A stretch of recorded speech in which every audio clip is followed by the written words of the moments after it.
Welcome to Nightlight. Step away from the mainstream and gather around as we enlighten the world and our realities and travel this cosmic journey we call life. Join us as we share with you and provide that beacon that can guide us all to a better way. Explore with us as we examine a metaphysical montage of spiritual insights, covering everything from the mundane to the magical, UFOs to unicorns, and everything in between. This is a time of awakening, of sharing and evolving, of spreading our wings and soaring on the cosmic breath of creation.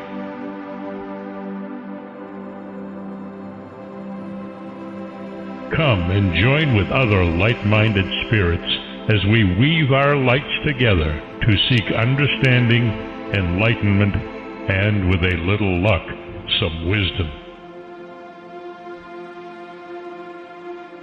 This is Nightlight, a reminder that you are never alone.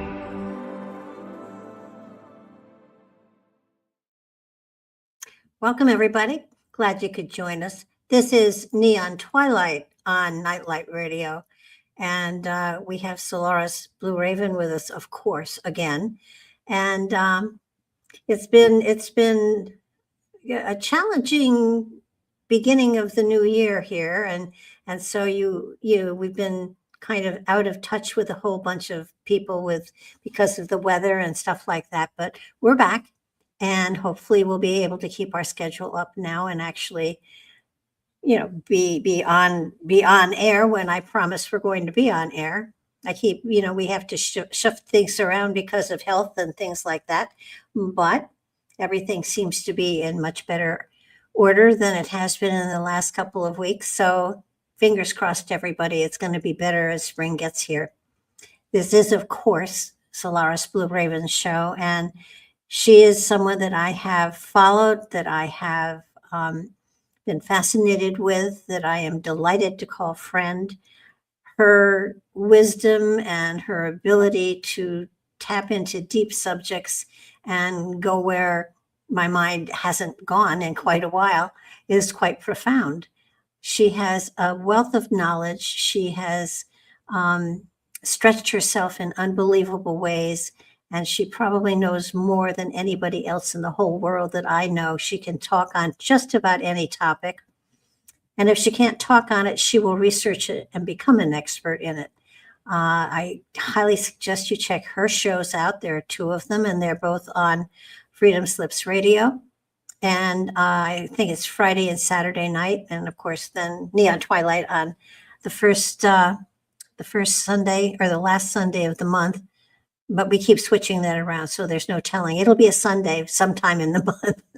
So welcome to the show, Solaris. I'm so glad we finally got this show going and are able to pick up our schedule yet again. Me too. And thank you so much, Barbara. Once again, a pleasure to always connect with you. And likewise, insofar as it's just an honor to be able to communicate with you and brainstorm. It's always a beautiful experience. So thank you for having me. And yes, it's been a while. So I'm happy to be here. Well, I think it's interesting when we were trying to figure out, whose turn it was to pick the topic. And it turned out it was mine. And I've been fascinated with what's happening in the world today. And it's according to a lot of astrologers and wisdom keepers and stuff, we are coming to the end of an age, transitioning into a new age, but still in the end of an age, and it's so obvious that I thought it would be a good idea to talk about how strange the times are, yet they are a repeat of a pattern that has happened over and over and over throughout time. Mm-hmm. Yeah, I think that's an excellent topic. And, I've talked to a lot of other people this past, several months, which have been very interesting, shall we say. And yeah, there's a lot going on. And I do find that it's an end of one cycle, beginning of a new cycle, but there's also this quiet side to, even through the noise, there's a quiet, I call it like a mausoleum energetic. I don't know if you've been picking up on that, Yeah. but to me, it feels like there's something in between the space, buffering in between. So yeah, I'm excited. I think what gets me the most is that the status quo is no longer status quo. And people along, months ago, maybe a couple of years ago, people were saying, well, I can't wait till it gets back to normal. And I kept saying, there's no more normal. This is normal. And the reality is that normal no longer exists. I can't even tell you what I would say normal was. So it's, life is not the way it used to be. And I'm wondering if maybe it's because I'm old. I guess maybe when you get to a certain age, you're able to see back over the decades and realize how time has changed, how time has evolved, how people have changed and evolved. Mm-hmm. I mean, when my mother was very, very young, telephones were very unusual to have around, and now you carry it around in your pocket. The element of radio is how they got their news, and that was only in the 30s and 40s. I remember the first television, which really dates me. It must have been 1947, and I remember my father bringing this box into the house where we lived, and the screen was not much bigger than an iPad, and there was the test pattern there, and that it would come on when the news was on, and then it went off again, and that was the first television. So that in my lifetime, the changes that have taken place, we've walked on the moon. Who knew? And you're looking at kids today and you're wondering just what kind of phenomenal things are they going to witness or experience by the time they're in their 80s. That's a great point you're making. I find that it's more connected to artificial intelligence. It seems like this generation has been the first generation to kind of be, have access to AI, even through a phone or computer systems, the way they're being used and utilized. And now we have all these meta lenses and this, that, and the other with the types of glasses you can get. So I think it's a whole new frontier of technology and almost a calibration for them to be interconnected. So we'll see how that works, but that's a whole different generation I see. And yeah, we come from more of an older realm where it was more old school, So I was very, very interesting. It's I don't say it's culture shock, but go ahead. Well, I was talking with somebody that was, talking about AI, and while I think AI has its place, I guess it has to, I guess, but well, it does, but it's frightening to me because kids are using AI to write their papers for school instead of doing the work themselves. AI is pulling people away from the creative process, and creativity is how you fuel your spiritual journey. So in many ways, AI is preventing people from stretching themselves into those spiritual realms that you and I, love to dance in. Right. Yeah, it's more expansive and ethereal when it comes down to what we do versus what's going on now, which I find to be, even though it has its own formula of creativity, it's still a contained environment with the AI, the way it works. And even if they create their own version of something and they're being creative, the AI will take the helm insofar as writing the storyboard for that. So yeah, it's a very interesting thing that's going on here. Well, to me, I thought it was cool at first. It was sort of, give me 3 paragraphs written in the style of Ernest Hemingway on this or that, and it spits it out and it's beautiful. And I actually asked it to write something on spirituality in the verbiage of Barbara DeLong, and it wrote something out that was, you would have sworn that I wrote it, but I didn't. And it was gorgeous. Wow. And That's wonderful.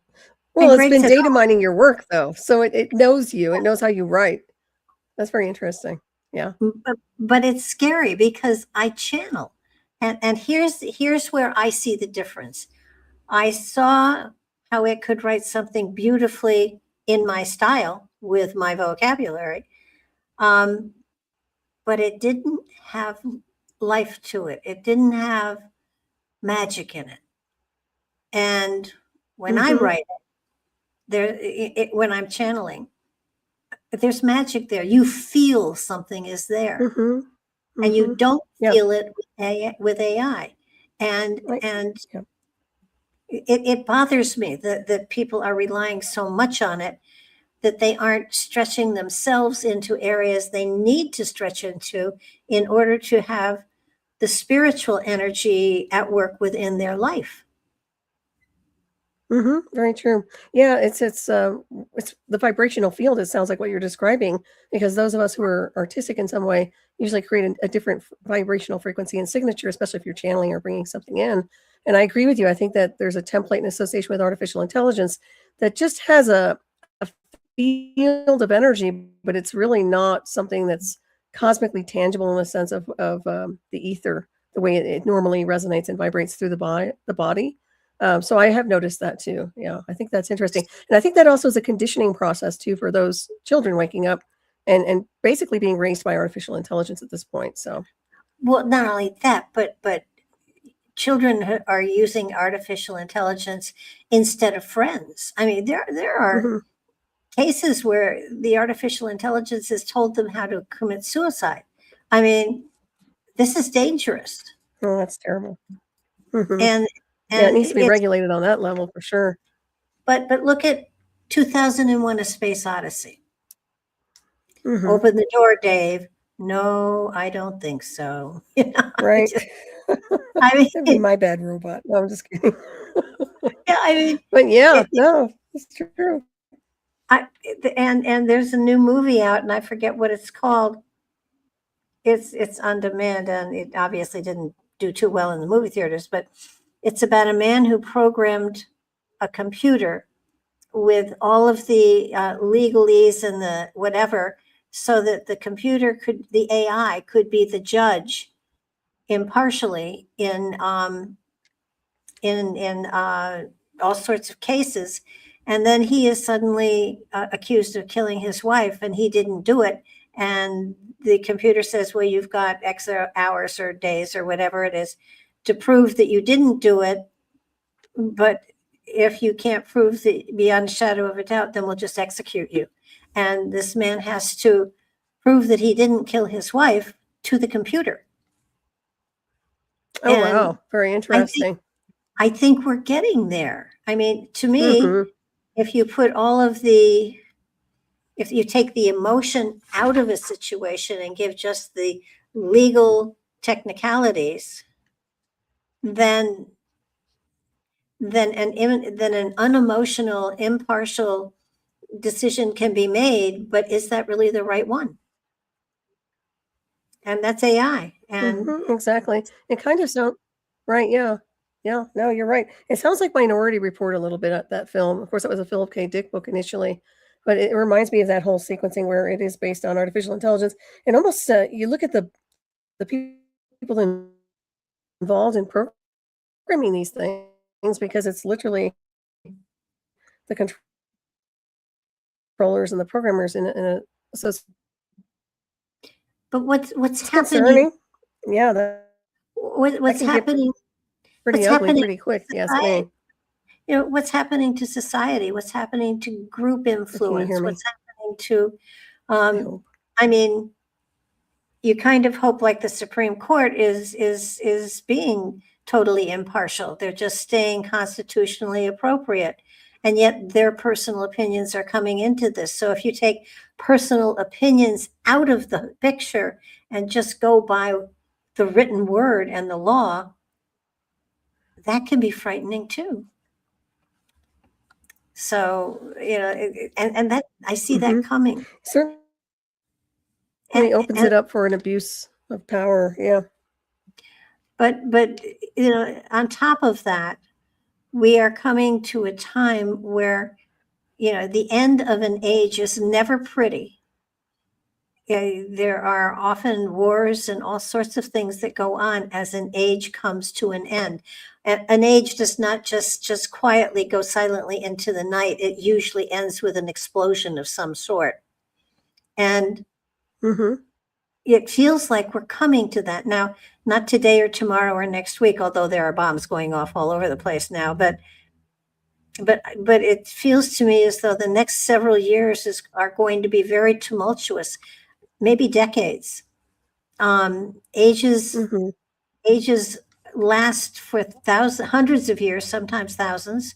So are we coming into a time of brutality, of not being compassionate, of having to literally have food stored, and also, I mean, with 9 days without power here, I suddenly said, this will never happen again. And so I have storage batteries and all sorts of things all over the place here so that I never have to feel, deserted, alone, and as devastated as I was over the 9 days that we had no power here.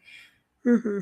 But 9 days was nothing compared to what the end of ages actually are, when governments fall, when all sorts of things are dismantled, and then other things come in that don't last, and it's turmoil for decades and decades and decades, and I think we're entering into that kind of a stage now.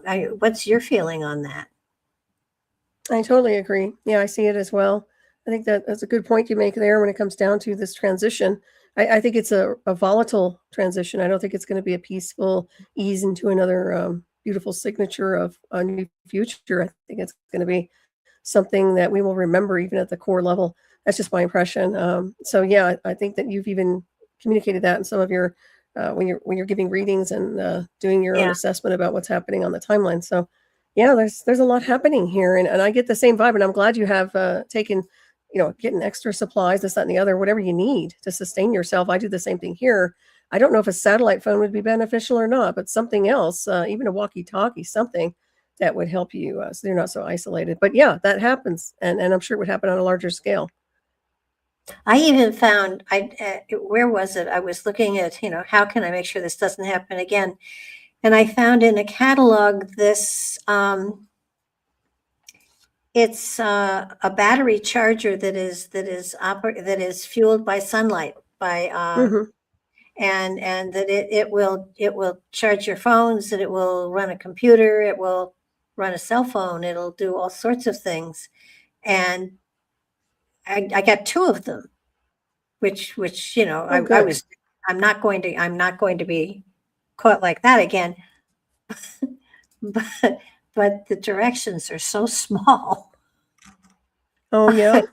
I have no idea how to make it work. I do know that the solar panels work because when I opened it up, they started to charge immediately. Oh, So nice.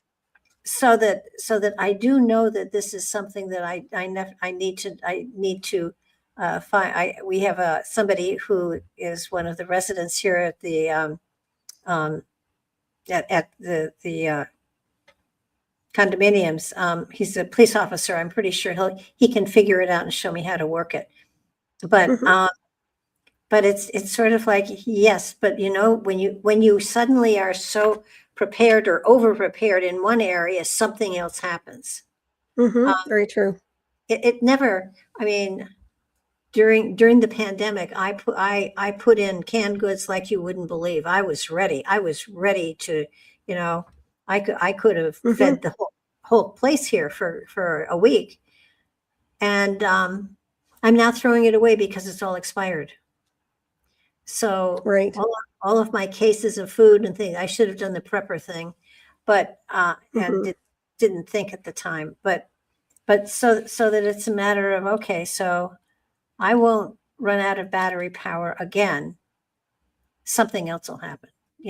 We are always challenged. We are always confronted by Hmm. something that we have to raise above, go beyond, whatever. And it does make us kind of wonder, will we have computers? Will we have communication? That was one of the things that I found very uncomfortable, that I was cut off from the world with my cell phone Right. dead and the computer. Yeah. I was isolated, and that was terrifying. And Mhm. that doesn't, I don't Yeah, that was a terrify. whole different scenario. Yeah. You think you're all Very set. interesting. Well, mhm. Go ahead. No, I was just saying, I think that maybe a satellite system, I don't know about Starlink, but something in association with a satellite communication system versus, I don't know if you just have a hardwired system with a tower or what kind of facility it is insofar as your internet goes, but perhaps another backup plan in association with having access to the internet. But then the other scenario is with whatever happens on a global scale with potential governments and conflict, I think that could actually erase the internet temporarily, at least for a reboot. And then, of course, they'll always have communications. If you're military, you're always going to be in the underground communication center. So, but yeah, it's concerning for people who are used to that, because then that's their lifeline. It really is to some degree, even their cell Well, phones. So that's another scenario. 50 some years ago, I was living in Detroit when my son was born. He was born in 67, I think. And I can remember our apartment was right by the highway, and that was when they had all sorts of problems in Detroit. And I could look up and I could see, and we had there was nothing reported, but I saw all of the military trucks going down the highway, and the tanks and the trucks, and it was like, what's going on? Hmm. We had no idea. Right? You're out of the loop. Yeah, exactly. And so I am, how do I put it? I'm not frightened so much as I see something coming, and I don't know, how accurate it is or when it's going to be coming, but I see governments falling. I see, and of course in Iran, that's what's happening. But I'm seeing the same thing happen in France and in England, and, possibly there will be problems here in the US. I don't know, but I do know that this turmoil that comes with the changing of an age is going to hit all aspects of the world. It's not going to be something we watch across an ocean. It's going to touch us here at home too. Mm-hmm. And, Yeah. and things are being uncovered where there has been corruption where we never would have expected it. And Mm-hmm. I think it goes much deeper than we all know. And so it's a matter of what's coming next. It's a little bit, it's unsettling, but I don't think that we will be in. I think that you and I will be long gone when the actual absolute end of the age happens. Ends of ages happen with mass destruction. They happen with asteroid, striking, with eruptions of volcanoes all over the place, so that society is just about totally eliminated, and we start from scratch again. Now, this is probably, I'm talking 100, 200 years in the future, but it is coming. It's not something that we can avoid, because you can't get to a golden age until you get rid of the alien age, which is what we're in now. Mm-hmm. Yeah, there's going to be a lot of transition. I guess I call it transitional. But yeah, I agree with you. I think that there's layers to this, and there's a ripple effect. But there's still some rumbling going on here. I mean, the way I see it too is you talked about movement and the borders changing, I think, a long time ago. And that's always been registering in my psyche, because I do see that things are moving on, not only just the border aspects of moving territories, but something else behind the scenery. shifting the templates of the realm of this so-called Earth. I mean, there's so much going on here. I think that it is coming, it's moving forward. Let's put it that way. So it should be very interesting the next few cycles. And then, of course, 2030. I mean, we've got the 2030 agenda right around the corner here, and that's coming in real fast. So a lot can happen between now and then. What's predicted for that? Well, it just seems to me like I find that there should be what you're describing is different corporations under the guise of countries falling. I think that's going to happen. I think there's going to be kind of like I don't want to say a hostile takeover. I think everything's going to be reconstituted, restructured, and I think there'll be less countries around. In my opinion, I think there's going to be that. And there's been word about perhaps a civilization kind of getting consolidated too, in a sense of not having as many people here on this realm.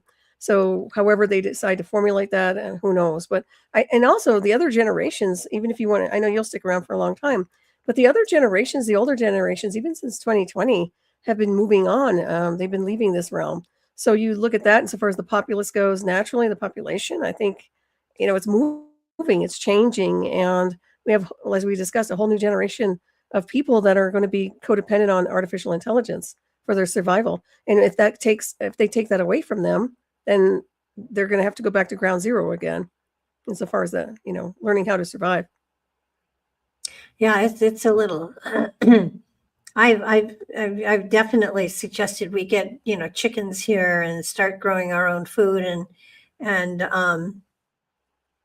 nobody seems to think that that's a good idea. I do. Is your cat? Well, well, we've got a huge field up here that we could definitely put gardens in, or a chicken coop or whatever. But some of the people here are, how do I put this without being, they haven't grown up having to survive, so therefore they're not looking at things that they need to survive. And so, I'm seeing the need to have eggs, to have your own produce, and they're used to going to the grocery store, and that's the only way they want to get their groceries. And that's okay, so long as there are grocery stores that you can afford to go shopping in. I'm one person. That's another question mark, isn't it? Yeah. I mean, I'm one person with a cat, and what I spend on food, I would say 20 years ago would have stretched for 3 months. Now goes for just a month. Mm-hmm. Yep. So food, I don't care what they say that, groceries are less. They're not shopping the same place I am.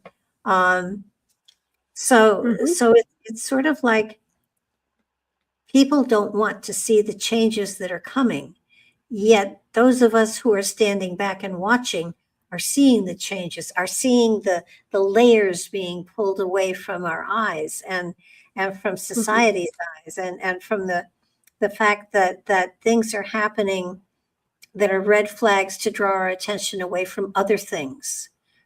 Exactly. For instance, all of the things that are going on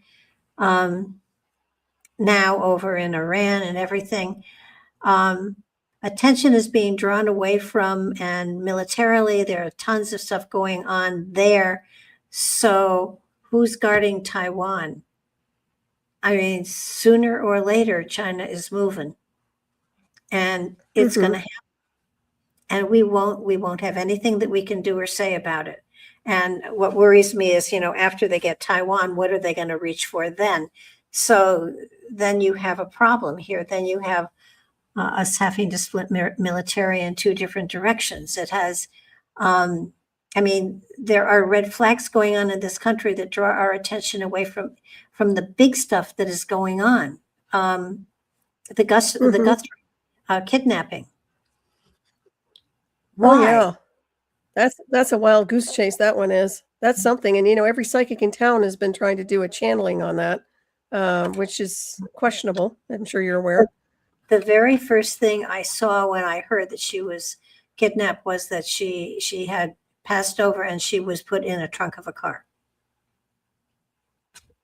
The very first time, the very first thing that came across was, to me, was that she was in the trunk of a car and that she had passed over.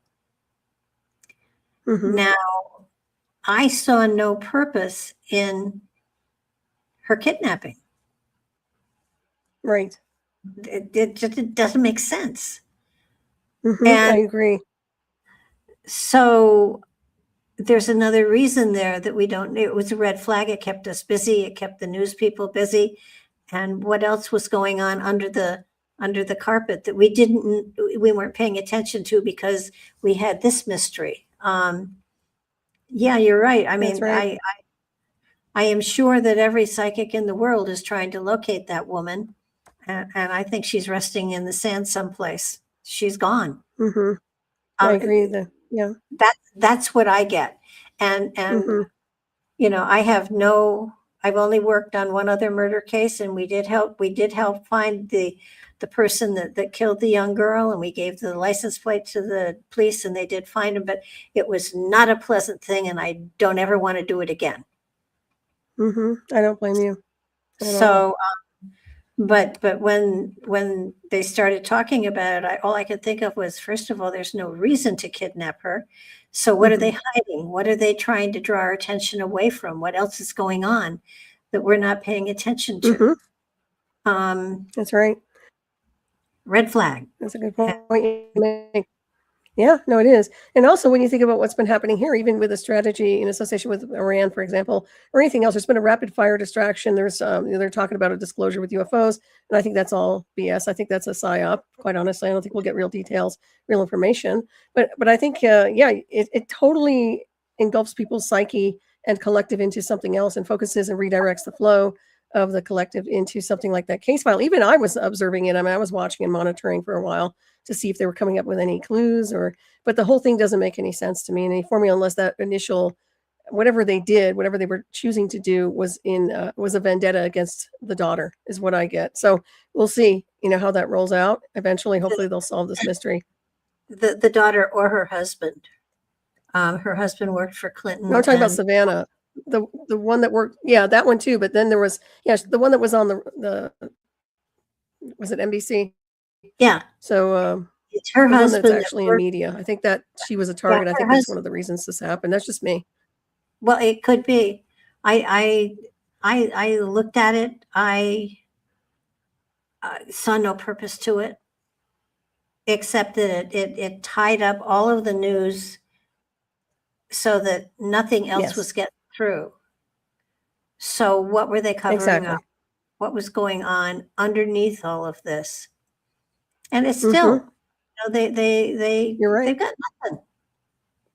I mean, that surprises me with our technology today that they don't have anything, or at least they're not talking about it. They do.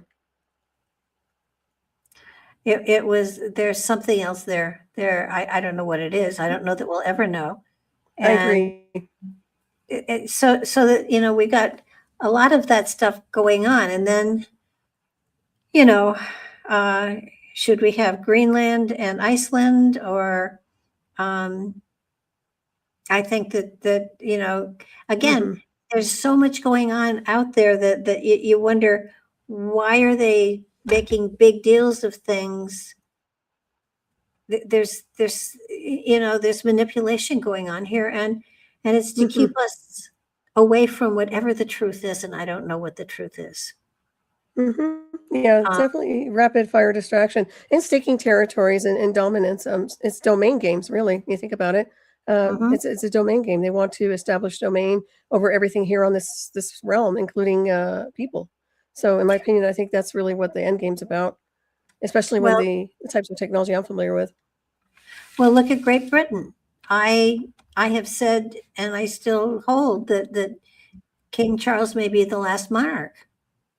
And it does feel as though the aristocracy is falling apart. They're crumbling. And so will his son become king? I don't know. He made some sort of a deal. He's got cancer, so who knows? But again, it's an institution that has seen its day. Mm-hmm. I agree. Yeah, I mean, It's outdated. It's the end of an era. It really is the end of a cycle. What we were discussing earlier. It's just, this is the end. It's time to, I don't even say pass the torch at this point. I think it's a transitional thing. And all of these illusions, look at it. I mean, you could say plus or minus what they've been about, all these many, many moons. And honestly, is it all positive? Who knows? But there's been a lot of control, obviously, when it comes down to controlling others and on the mass scale. So I think everything it's just time. I think it's just time to transit. And I find that this world is in sync with that. So however that formulates itself, it's my impression. Well, yeah. I mean, it's to me, and look at the Catholic Church. Here they're trying to create a church, a one religion that is Jewish and Christian, and what's the third one? Anyhow, they're trying to pull religion all together into one main religion. And why? It's a spiritual. Is that universal?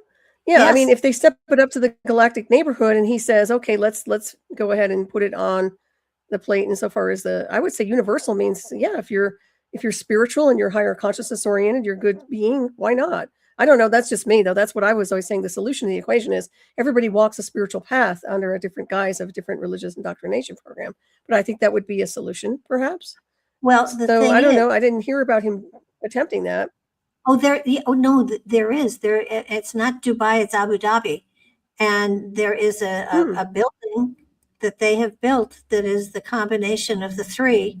And they're trying to move to a unified religion, and the Pope is working on it, and the building is built, and it's in Abu Dhabi, and it's there. And the thing is, to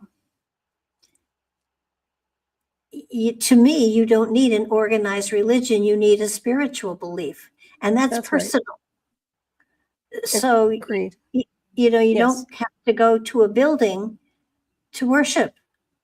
And you are the temple. Exactly. But that's not being taught. Exactly. They're missing out. Once again, they're missing information on purpose, probably. But go ahead. Yeah. So we've got these big movements happening subtly, quietly, without a great deal of information, but they're there. They're the seeds have been planted. They're working on it, and as time goes on, it will become more and more and more prominent until all of the little the Presbyterians and the Baptists and the Calvinists and the Methodists and until they are no more, because it's all one great big church. And what gets me is, if that church was helping people, it would be one thing, but they're not. They're a financial institution, and that's wrong. That's not where spirit should be, in my opinion. No, that sounds right.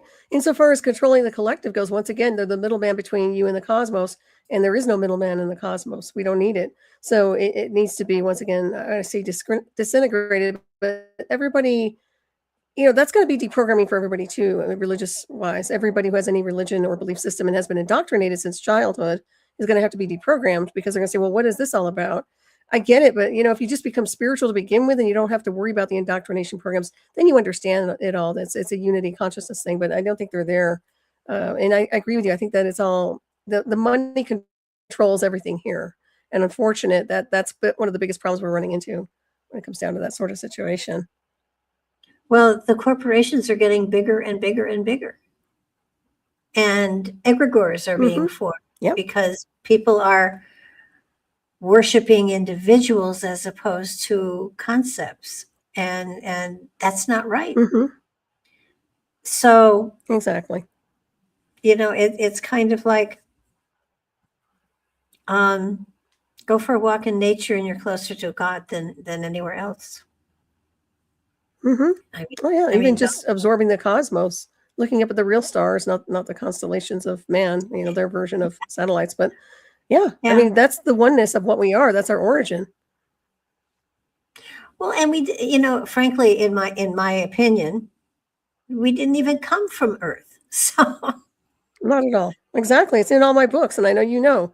So yeah, we're descendants of the visitors, and that's what I mean by the longing to go home all the time, because home is never going to be here. We can make a good little dwelling, and we can be loving and have coexistence and this, that, and the other. But when push comes to shove, home is not here on this realm. So, and I think everybody knows that at this point. They're longing, probably feeling it. one would hope. I just think that Well, they're distracted too. Yeah. Well, and that's it. I think what happens is, unfortunately, chaos tends to make people freeze up and close down. And when you close down, you're not connected to spirit anymore. You're just scared. And you don't know where to reach, and you're lost. And it's a time in which we have to be open to spirit to get through this. And yet there is such fear connected to what's going on around us that we're closed down and we don't let anything in. So maybe that's part of the whole process. That's part of the purpose of having wars and all sorts of things being, disrupted. I mean, look at the Georgia Stones. That just one of those stones was destroyed, yet they knocked them all down and plowed them under. Why? Right. Yeah. Once again, well, that's breaking the energy up too, to some degree. I think it's multi-layered insofar as that goes. But all these, I want to call them signs, but it is interesting to see what's going on here. And but rise and fall, I guess, it's like a sandcastle. All these beautiful things, maybe they've already served their purpose. Maybe it's not necessary at this point in the continuum. I think there's so much going on here, but I think it's a transition. I really do. That's the only word that comes to mind for this. But all of these edifices, like the Great Pyramid, we don't know who made that.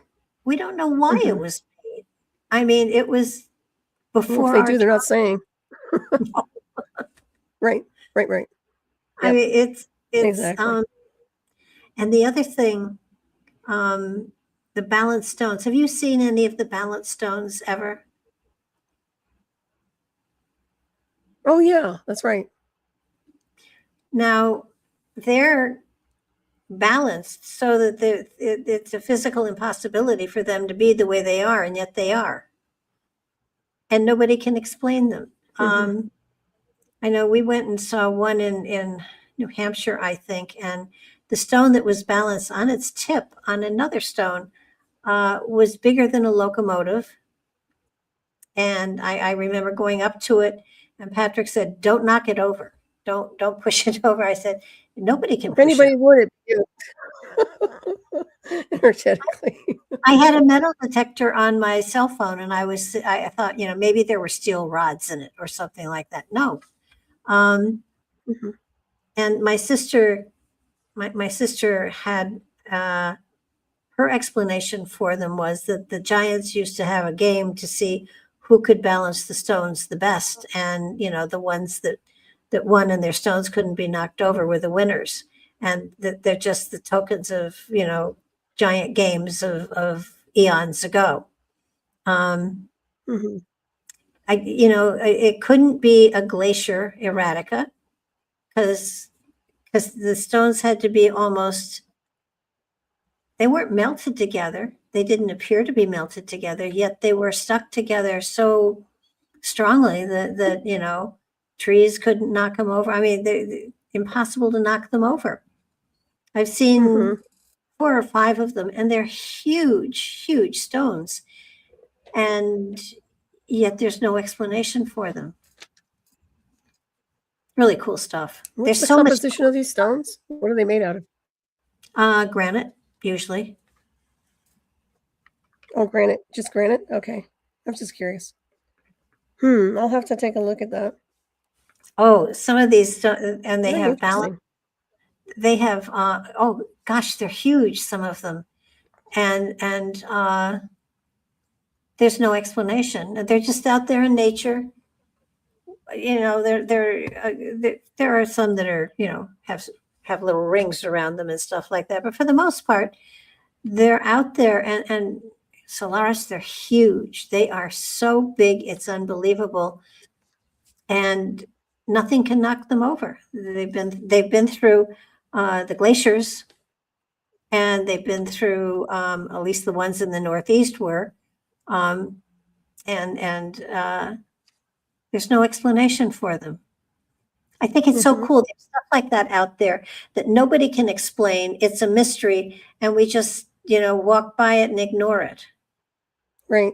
I'm wondering, like, has anybody looked into, not necessarily a ground penetrating radar, but something where they could look at the core of that particular stone to see if it's all granite, or if there's something more metallic connected to it? I don't know.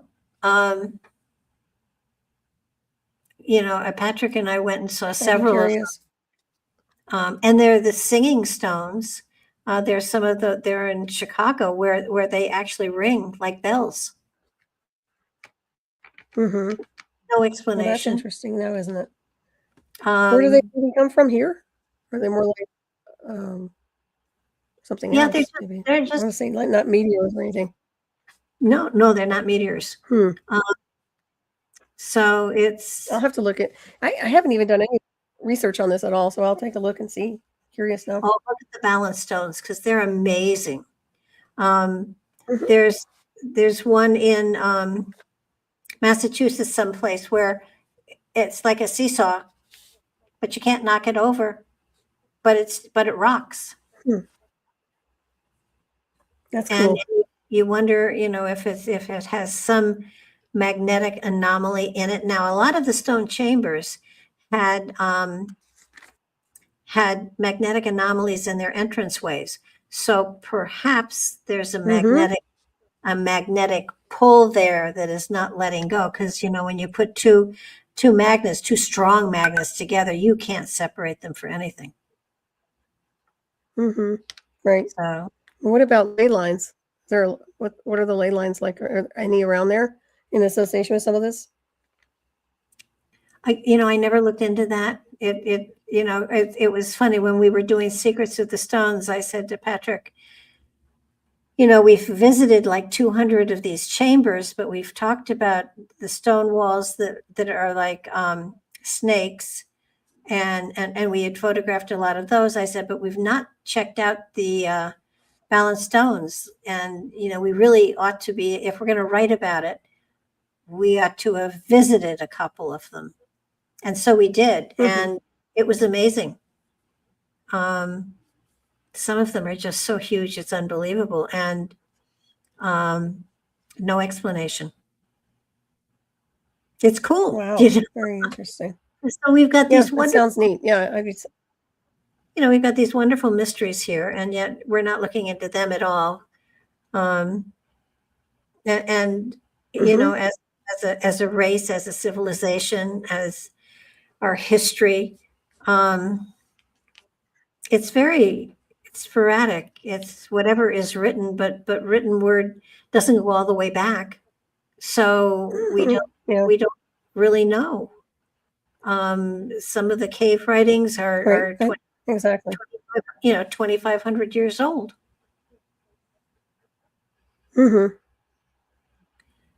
So we got. That's where cellular memory comes in. The structure, the cellular memory. And yet we're more into, toppling governments and I'm not happy with the nuclear stuff. I mean, sooner or later, something's going to explode, one of those bombs that are out there, and then that's all she wrote. Well, not all. Humanity, the species will survive, but what it's going to do to society is going to be horrific. And when you stop and think, even when we exploded the bombs in the desert out by Area 51, I was of the impression there was at least one test, if not two. Apparently, there were more than 38 atomic explosions out by Area 51. So what done to the planet, what it's done to the mountains and the rocks there,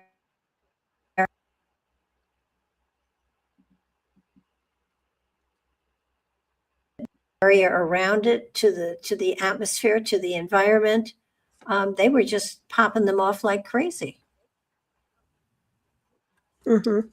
So yeah, exactly. And the residual effect of that, I mean, the bleed through effect is, I'm sure, still resonating somewhere. It's rippling through to some degree. But then let's factor in other things in connection to directed energy weapons in correlation to nukes. There's all kinds of stuff going on right now that I think can get out of control very quickly. So yeah. And why are we as a very species strange. so focused on developing weapons to destroy? What is wrong with us? Exactly. Well, it's a sanitization, but it's also paranoia, because you look at what they're doing. They're terrified of each other. They're terrified of each other's countries and their belief systems and whatever else is going on. They're terrified of extraterrestrials. So yeah, it's always about being overly defensive when it comes down to a situation where they could probably more than likely be coexisting if they weren't so paranoid and ready to just go ahead and chomp at the bit to use a weapon of mass destruction against someone or something.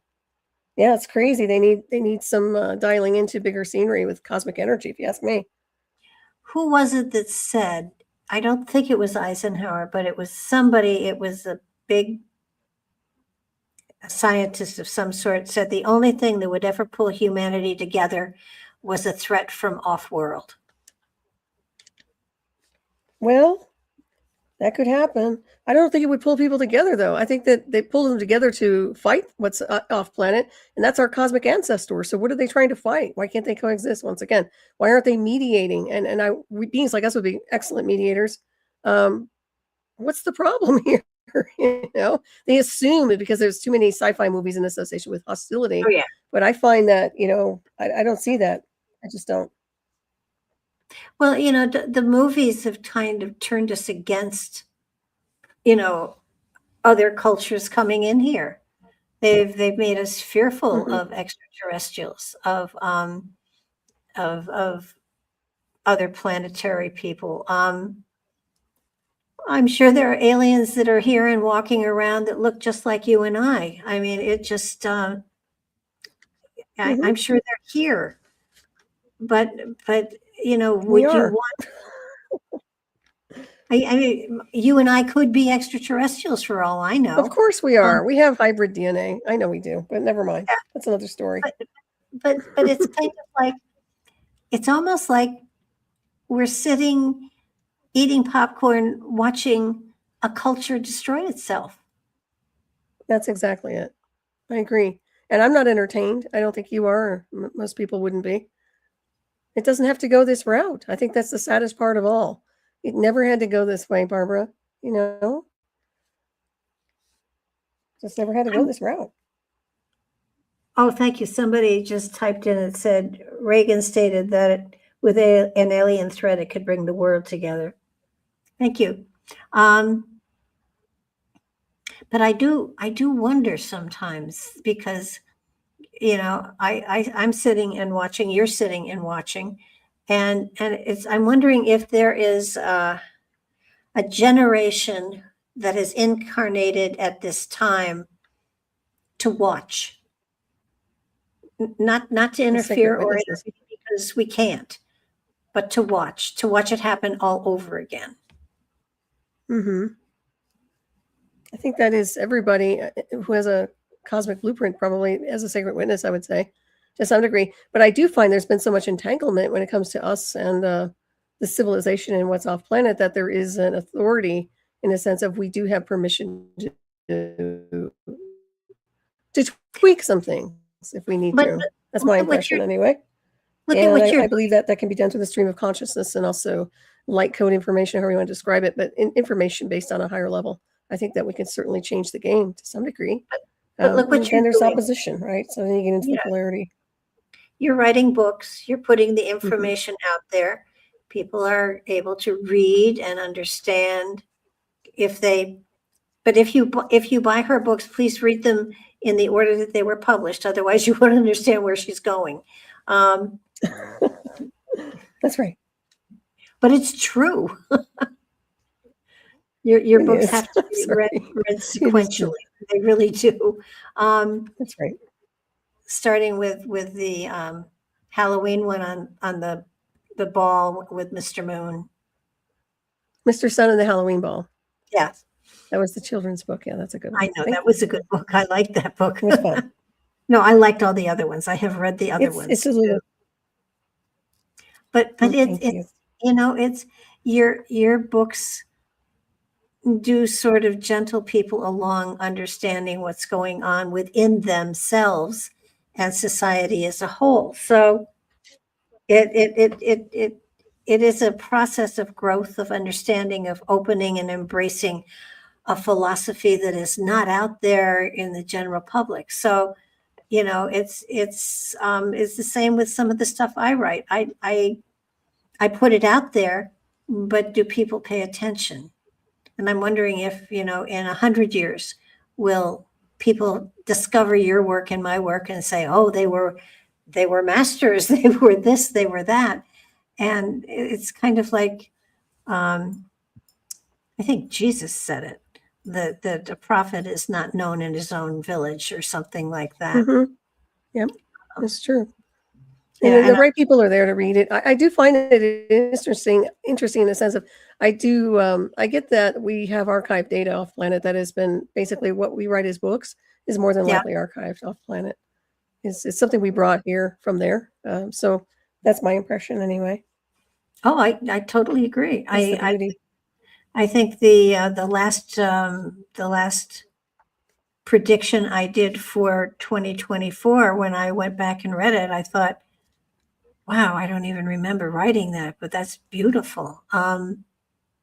Which when you go back and you look at something you've written and you think, wow, that's not bad. Exactly. Yeah, that's so true.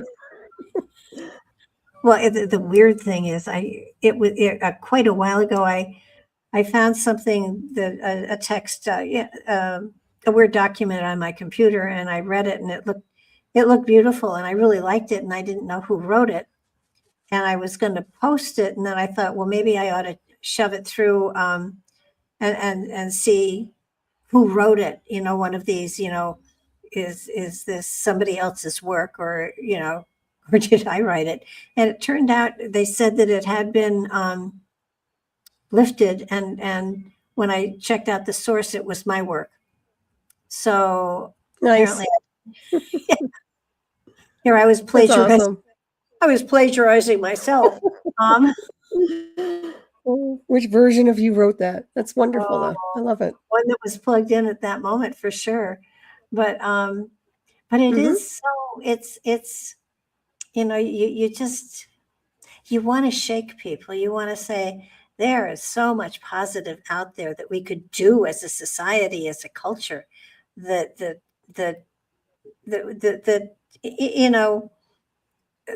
are hungry people here. There are homeless people. There are people that need help, and we're sending billions of dollars all over the world to help starving people in places, that I can't even pronounce the names of the places, and I don't begrudge them the food and whatever, but they're here too. Mm-hmm. And exactly. That really upsets me. But that's life. And there is an age that is coming to an end, a time that is changing, and we're only on the edges of it. It's going to get more and more interesting as time goes by. So what do you say to people who are stuck in this flow? How can one survive in this time frame and stay grounded and spiritual while chaos is going on all around them? What do you say to them? Well, for me, I can only go by my experience, but it's learning to calibrate and adapt to the field. And sometimes chaos is not necessarily destructive in a sense to the body, but it creates a lot of distraction and intensity. I would say people need to learn to ride these waves and learn how to calibrate energetically speaking. Not everything can be a Zen moment, and that's okay. Just learn to identify it and still respect yourself and love yourself for that, and keep navigating. Just learn to adapt to the field and go beyond the field. You don't have to stay in that rifting, but at least understand that you're able to navigate, just like a surfer who maybe it's a stormy wind and water, whatever else is going on here. And then we're all good at that navigation to some degree. I think it's just moving to the next level, and don't take it personally, because this collective is going through a very weird cycle right now, in my opinion. Yeah, I think that for me especially, my home is peaceful, and I keep it peaceful. I have sea salt lamps.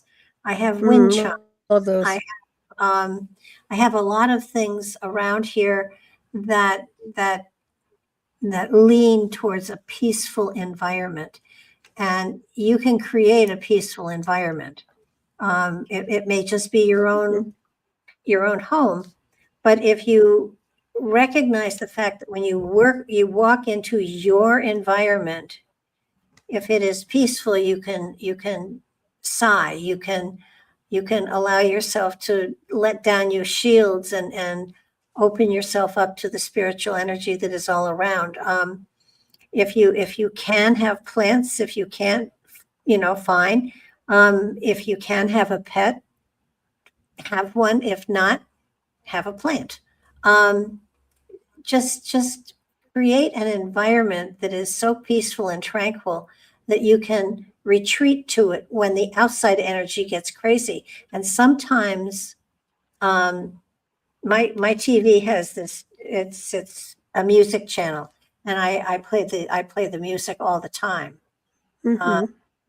I have noise so that when I'm not here, the cat hears voices, because total silence she doesn't do well in. So you create an environment that you can sink into, away from the craziness that's outside. And I agree.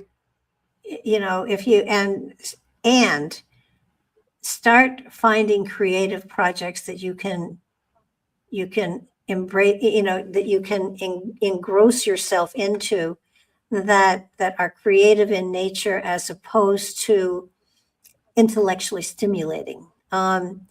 Whether it's jigsaw puzzles, whether it's channeling, whether it's journaling, whether it's reading, find ways that you can fuel that peaceful, tranquil energy that you've created for yourself, so you have a place where you can go to get away from the craziness that's outside the door. Exactly. And it is outside the door. Oh yeah, it's in your backyard sometimes. Yeah, absolutely. No, I know. I find that just being able to close the door and just sit and take a deep breath and realize that where I am is safe, where I am is peaceful, where I am is shelter. And because of that, I can open myself up to the universe and draw energy from the universe. And that's what you want to do. You want to open that portal and draw that energy in and grow from it. I think it's important. I think at times like this, it's important to pay attention to the shelter that you create and surround yourself by, that bubble of peace, because it's going to get crazier and crazier, and you want to have a place where you feel safe. And it's okay if you have a blankie. Absolutely. I have a blankie. I have a down comforter, and when I wrap myself in that, I'm safe. The cat also decided she liked the down comforter too, so I have to share it. But it's kind of like create Oh, a that sounds space. good. Oh yeah. Just create a bubble of peace around you, and take it with you if you go out. I mean, if you can. I pay attention if I'm going to the grocery store. I surround myself with that bubble, and I just let craziness bounce off. And if you pay attention to that, then there is Mhm. then you have the option of opening yourself up to more spiritual insights and lessons and cool stuff that's out there, and you won't be bothered so much by the red flags that are being waved in our faces all the time, and trying to figure out, Exactly. Staying your center. Yep. yeah, trying to figure out what they're covering, because what they're covering is Mhm. definitely not something that we want to even know about, I don't think. So find your bubble. Well, I think eventually it's all going to be revealed. Yeah, no, I agree. I think that I call it a light station. Your residence is always a light station, and what you're describing is a light station. And that's your sanctuary. It's your place of healing and regeneration, decompression, if you can. And yeah, keep it sacred, just like your body, right? So I agree with that. And keeping the shields up and learning how to move quickly if you need to, right? Oh yeah, Paying and attention without the paranoid. the Himalayan salt lamps are great. They radiate negative ions. They create a sense of peace and Love them. quiet, tranquility. I have one in every room, and Nice. oh, it is cool. It is. My grandchildren, and the cool thing about them is they don't get hot or anything. So even as young children, they weren't going to burn themselves on them. It calms the energy down. If ever I had a baby around, I would have a nightlight of a sea salt lamp. Oh, Um, nice. Yeah. it's a wonderful, tranquil, peaceful, healing energy that is just profound. I just noticed the time. Next time it's your Soaring. It's my turn next time. it's your turn I have a few next. topics I think we can discuss. Okay, I Great. think I have a few I can run by you. You can approve those or not. Okay, It's and been a and we'll pleasure. I'm aim. so excited that we got to connect. Yeah, So finally. thank you. And we'll aim at the last Sunday of the month. I realize Okay, that this is not the last Sunday, but this is officially the last Sunday in February. So, so the last Sunday in that's right. March, we will be here again. Thank you so much. Want to give out where they can find you? Sure. You can listen to my shows over at Raven Star's Witching Hour on Revolution.Radio Studio A on Saturdays, 12 midnight Eastern Time, 9 p.m. Pacific. And Hyperspace Night Files is on Friday, same station, Studio A at 8 p.m. Eastern Time. And of course, my books are on Amazon, and my website is nightshadowanomalydetectives.com or net. And thank you, Barbara. It's been wonderful here today with you this evening. Oh, yeah, it's always, exciting. Actually talking with you and everything charges me. So now I have to get up and do something very energetic. Oh, good. Well, that's good. I likewise, it feels wonderful to just connect with you energetically. It's a blessing. So thank you. Absolutely. And I will talk to you again soon. And thank you everybody for listening, for being here. And keep checking on the calendar on my website, barbaradulong.com, and that'll let you know what else is coming up soon. And after that, good night, everybody.